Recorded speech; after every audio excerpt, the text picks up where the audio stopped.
أعوذ بالله من الشيطان الرجيم بسم الله الرحمن الرحيم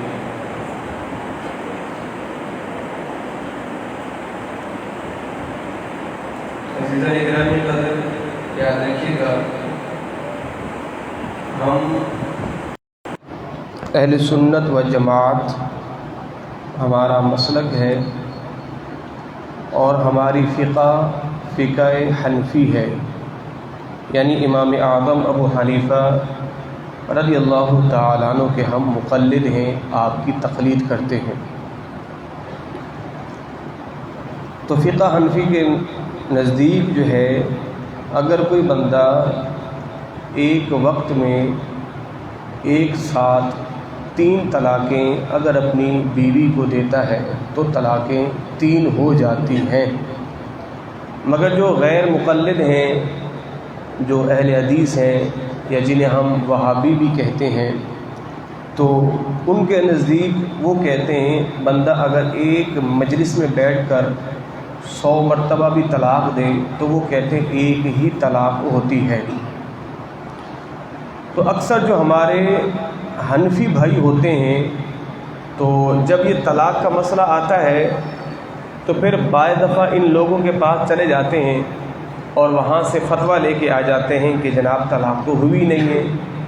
تو یاد رکھیے گا فقہ حنفی کے نزدیک طلاق ہو گئی ہے۔ اب اگر کوئی بندہ طلاق ہونے کے باوجود بھی اس خاتون کے ساتھ رہے گا، ظاہر اب وہ خاتون ہو گئی، اس کی زوجہ نہیں رہی، تو اب یہ زنا ہوگا۔ تو بعض لوگ کتنی کمزوری ہے اپنی فقہ کے اندر بھی، ایک طلاق کا مسئلہ جو ہے اگر سمجھ نہیں آیا تو اپنی فقہ ہی چینج کر لی۔ تو یاد رکھیے گا خدارہ اولاً یہ طلاق کی نوبت ہی نہیں آنی چاہیے۔ اگر اللہ نہ کرے خدا نہ خواستہ کبھی کسی کے ساتھ یہ معاملہ ہوا ہے تو پھر آپ فقہ حنفی کی روشنی میں ہی اپنے مسائل کو لیجئے اور انہی پر عمل کیجئے۔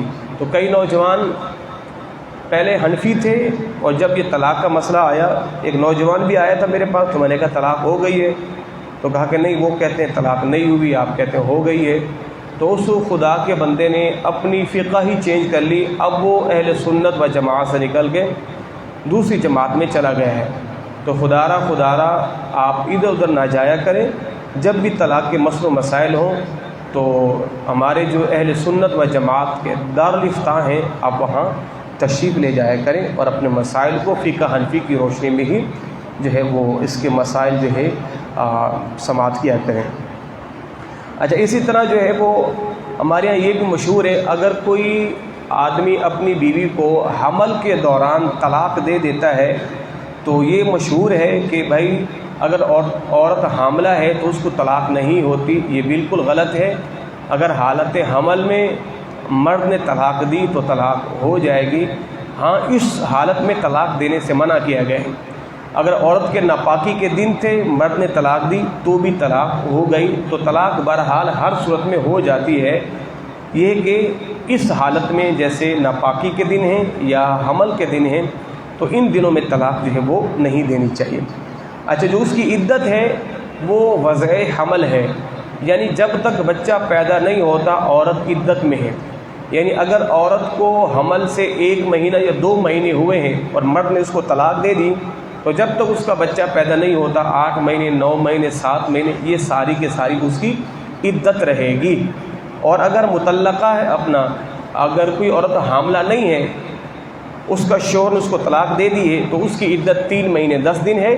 اور اگر کوئی بیوہ عورت ہے، یعنی جس کا شوہر فوت ہو گیا ہے، تو اس کی عدت جو ہے وہ 4 مہینے 10 دن ہے۔ اور یہاں پر لوگوں میں یہ بھی مشہور ہے، اگر عورت 40 قدم آگے چلے 40 قدم پیچھے چلے اس کی عدت ختم ہو جاتی ہے، تو معاذ اللہ ثم معاذ اللہ ایسا کچھ نہیں ہے، اس کو اپنی عدت جو ہے وہ گزارنی ہوگی۔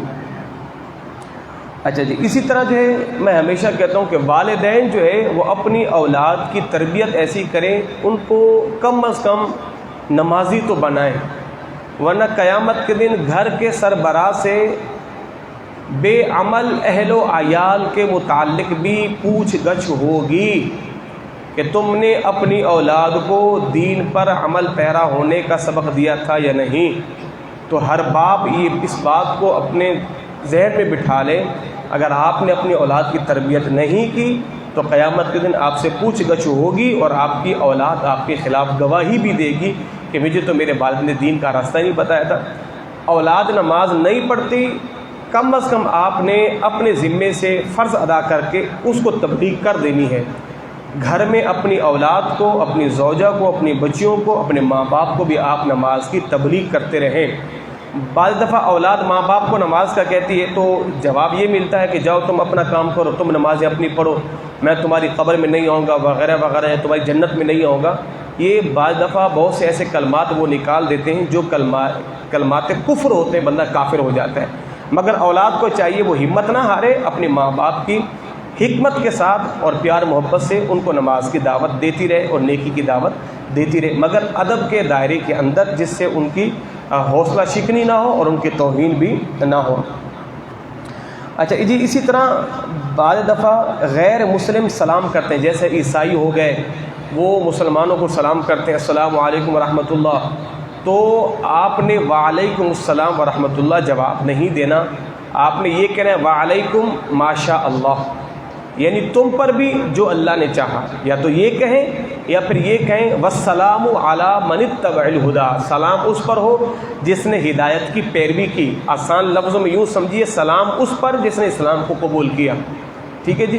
تو اگر کوئی سلام کرتا ہے عیسائی تو آپ نے اس کو وعلیکم السلام ورحمۃ اللہ نہیں، بلکہ یہ کہنا ہے وعلیکم کہہ دے، یا پھر کہہ دے وعلیکم ماشاء اللہ، یا پھر کہے والسلام علی من اتبع الہدی۔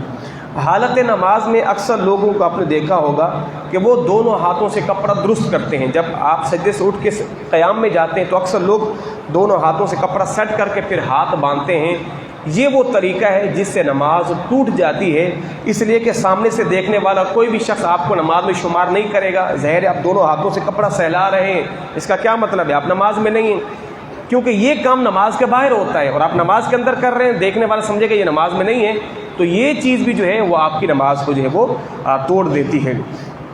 اچھا جی، ہمارے معاشرے کے اندر جو ہے وہ اکثر لوگ گمراہ فرقوں میں رشتے کر دیتے ہیں، بد مذہبوں میں۔ یہ یاد رکھیے گا، سنی لڑکا شیعہ لڑکی، شیعہ لڑکا سنی لڑکی، ان کا نکاح بالکل باطل ہے۔ نکاح ہوگا تو باطل ہو جائے گا، نکاح بالکل نہیں ہوگا، اس لیے کہ ان میں سے ایسے ہیں کہ جو صحابہ کرام پر تبرہ کرتے ہیں، صحابہ کی گستاخیاں کرتے ہیں، اور بعض لوگ کہتے ہیں نہیں ہم تو ان کو اچھا کہتے ہیں۔ تو ان کے ہاں ایک فارمولہ ہے، ایک ان کے ہاں تقیہ کلام، بلکہ لفظ تقیہ کا ان کا مطلب یہ کہ جھوٹ بول کے اپنا کام نکالو، تو بعد جب وہ جھوٹ بول کے اپنے کام نکالتے ہیں تو گمراہ بد مذہبوں میں رشتہ بالکل سنی اہل سنت و جماعت کا لڑکا ہو یا سنی صحیح العقیدہ لڑکی ہو، اس کا نکاح بالکل جو ہے وہ نہیں ہوتا، ٹھیک ہے جی۔ اس لیے کہ یہ نکاح جو ہے آپ کا اس سے ہوا ہے جو مرتد ہے، گستاخ نبی ہے، اور گستاخ نبی سے نکاح جو ہے وہ بالکل نہیں ہے۔ اچھا جی، بیوی سے مہر معاف کروانا یہ درست نہیں ہے۔ اگر بیوی خود مہر معاف کر دے تو ٹھیک ہے، اگر مہر معاف نہیں کرتی تو آپ کو دینا ہوگا۔ اگر کسی بندے کا انتقال ہو جاتا ہے تو اس کی وراثت میں سے پہلے بیوی کا حق مہر نکالا جائے گا، اور بقیہ جو وراثت بچے گی پھر وہ دوبارہ تقسیم کی جائے گی، اس کے اندر بیوی کا بھی حصہ آئے گا۔ اگر کسی عورت کا انتقال ہو گیا ہے تو شوہر بھی اس کا مہر نکال کے وراثت میں ڈال کے وہ بھی جو ہے پیچھے چھوڑ کے جائے گا، تاکہ اس کے مرنے کے بعد اس کی اولاد میں بھی تقسیم ہو۔ اچھا جی، جہیز کا مطالبہ کرنا، تو جہیز کا مطالبہ اکثر لڑکے والے کرتے ہیں لڑکی والوں کی طرف سے، یہ بالکل ناجائز ہے، ٹھیک ہے جی۔ اور اگر کوئی ماں باپ اپنی بیٹی کو سامان دیتے بھی ہیں تو وہ سامان لڑکی کا ہے، لڑکے کے گھر والوں کا نہیں ہے۔ اگر ساس بھی جو ہے وہ اس کے سامان اٹھانا چاہے تو لڑکی کو اجازت ہے، وہ روک بھی سکتی ہے، اس لیے کہ وہ سارا سامان اسی کی ملکیت میں ہے۔ اگر عورت کو خدا نخواستہ طلاق ہو گئی یا اس کا شوہر فوت ہو گیا تو عورت اپنا سامان دوبارہ سارا کا سارا اپنے گھر واپس لا سکتی ہے، اس کو شوہر یا اس کے شوہر کے گھر والے اس کو روک بھی نہیں سکتے۔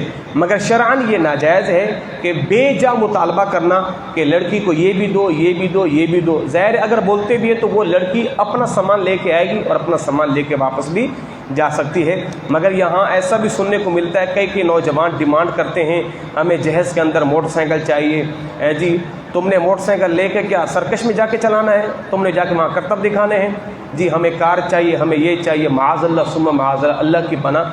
تو بعض دفعہ غریب کی بچیاں بھی ہوتی ہیں جن کے پاس دینے کو کچھ نہیں ہوتا، تو ماں باپ کے لیے بڑی پریشانی کا سامان ہو جاتا ہے. تو خدا را منہ پھاڑ کے جو ہے وہ گیدڑ بلوں کی طرح جو ہے غریب بچیوں سے اتنا مطالبہ نہ کیا جائے، بیچارے غریب کو کوئی کسی کا ڈاکہ مارنا پڑ جائے، کسی کی چوری کرنی پڑ جائے، کسی کا جو ہے پیسہ ہڑپ کرنا پڑ جائے اپنی بچیوں کی خوشی کے لیے.